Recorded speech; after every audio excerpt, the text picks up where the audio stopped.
ഇനി കുണ്ടൂർ ഉറൂസ് ഇങ്ങനെ ഇനി ഇതാ ഇൻഷാ അല്ലാഹ് SSFന്റെ 40ാം വാർഷിക സമ്മേളനം വരുന്നു. അതോടുകൂടി ഇക്കൂട്ടർ വിറച്ചിട്ട് ചത്തുപോകും, യാതൊരു സംശയവും ഇല്ല. വെപ്രാളം കൊണ്ട് എന്തെല്ലോ ജഗ്ജപിച്ചും പറഞ്ഞുകൊണ്ടിരിക്കുക.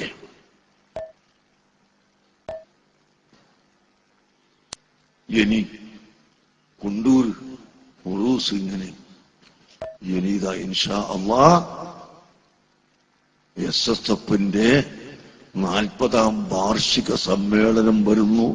അതോടുകൂടി ഇക്കൂട്ടർ വിറച്ചിട്ട് ചത്തുപോകും, യാതൊരു സംശയവും ഇല്ല. വെപ്രാളം കൊണ്ട് എന്തെല്ലോ ജഗ്ജപിച്ചും പറഞ്ഞുകൊണ്ടിരിക്കുക.